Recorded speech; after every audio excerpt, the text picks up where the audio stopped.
We entered a wide hallway lined with windows that looked out to the front lawn, where another event was being held. Thankfully, my dad didn't have to make an appearance, and neither did I.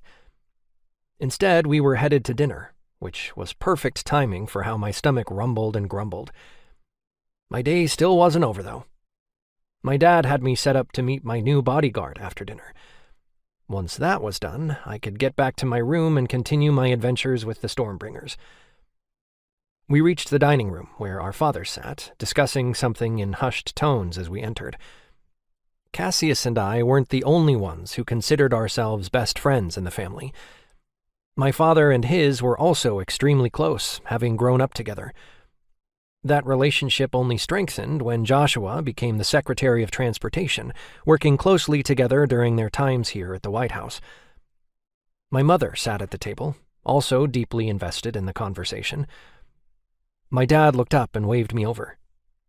He had the same amber eyes as me, his wolf-shifter heritage proudly on display at all times. There was once a time in American politics where being any kind of supernatural would have barred him from public office. But things had changed since then. And him being one heartbeat away from the presidency helped reinforce to the people that supernaturals were as important to society as humans were. Cassius and his family had felt some of that heat, but not all of it. He was a hybrid.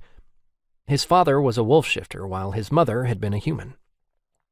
This meant he couldn't ever shift into his father's animal form, but he did have a hybrid vigor that allowed him to be faster and stronger than most humans without ever needing to step into a gym.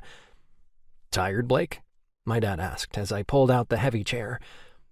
The table was already set with clean white plates and soft dark blue napkins. 2 arched windows looked out to a garden of beautiful purple lilacs.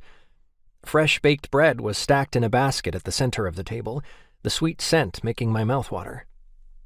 "Just a little," I lied. I reached over and grabbed a roll. I pulled it open and smeared it with butter.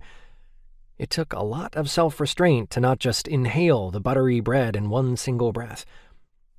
"Your schedule's going to be much lighter now that you're leaving me to have fun in California," my mother said. She smiled as she spoke, but her tone was definitely, "I'm your mom and I'll never be happy about you leaving home."